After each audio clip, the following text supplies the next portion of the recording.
What is up, y'all? Welcome back to another video here on the Fortitude Investing channel.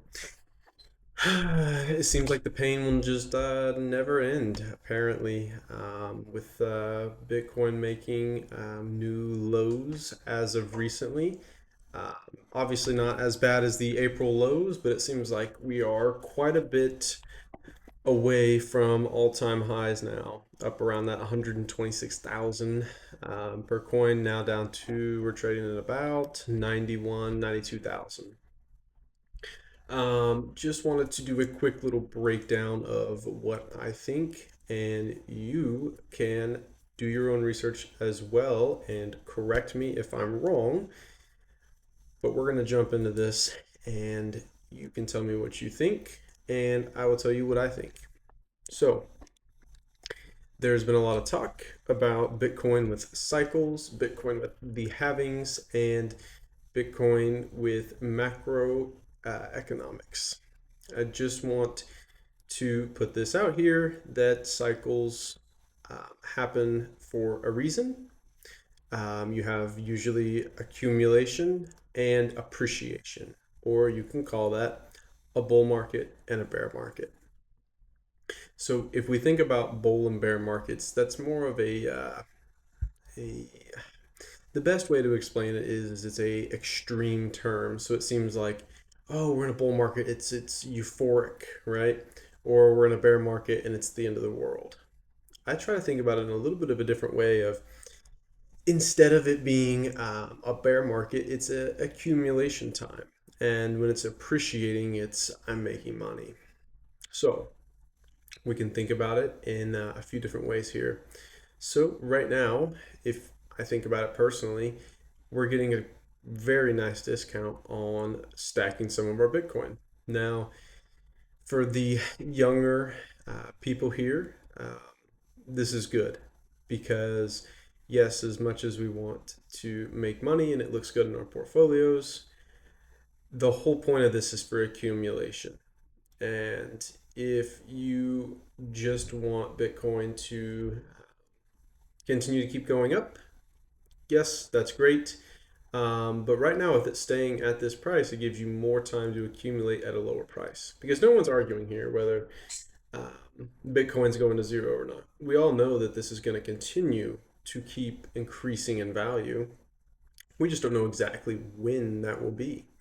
Um, but we can also agree that in the next 10 years, Bitcoin will not be at $91,000 price.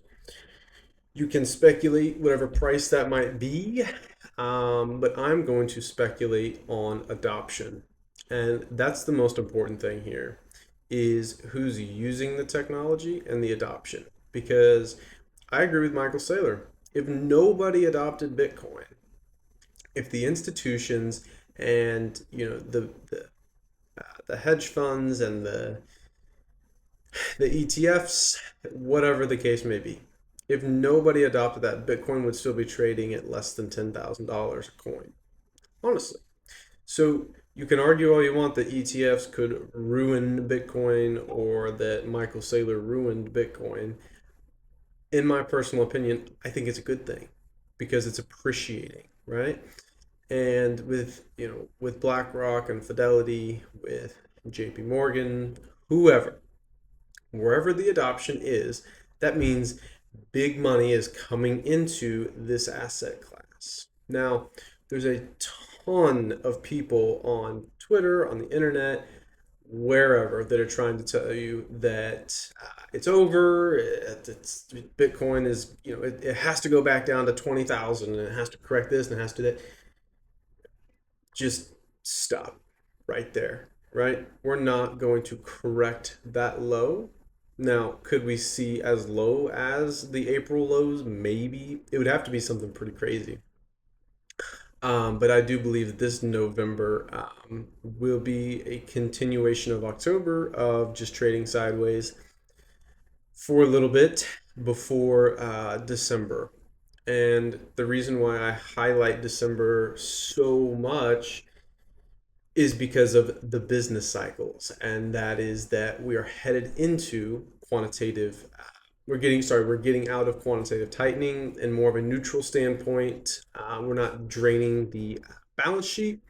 We are going to continue to print money. And that's a big thing for Bitcoin. The more liquidity in availability, or the more liquidity in the market means that Bitcoin will continue to appreciate. So, what does that mean for you? You can listen to your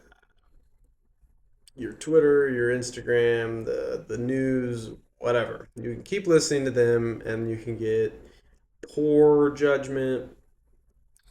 You can get just bad news. Or you can look at this as a better buying opportunity than last month, right? You get to decide here. You could have bought Bitcoin at 120,000 or at 90,000, right? That's a big difference. A big difference in price. So I guess you can look at it like that. Liquidity is the most important thing when it comes to Bitcoin. And if they're going to stop draining the budget sheets, that means Bitcoin will appreciate in value. Short term, yes, there might be some bearish signs. Long term, nothing has changed, right? If you just continue to keep zooming out, right? Do you remember when everyone thought it was the end of the world right here on this wick? I don't know why it's not showing. COVID. Everyone was freaking out during COVID. You can barely see the wick, right? Who cares? That was only 5 years ago, right? 5 years ago. And now we have 10, 15x from that. Like, who cares?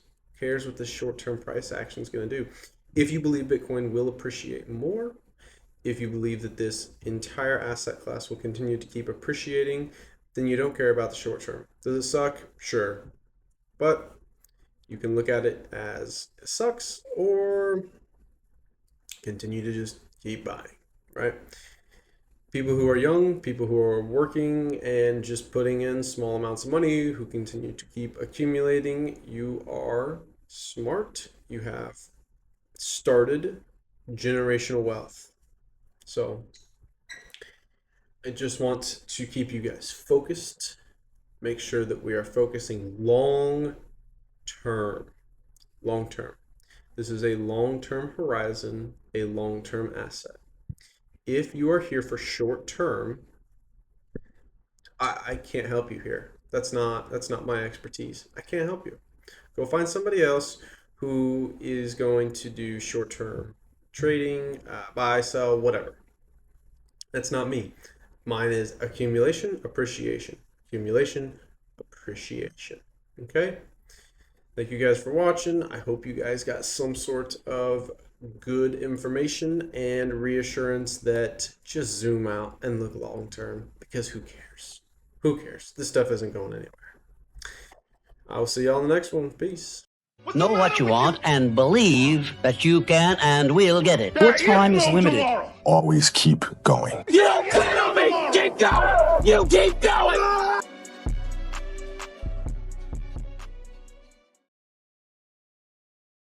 A Thessalonian you're fighting. He's the biggest man I've ever seen. I wouldn't want to fight him. That's why no one will remember your name.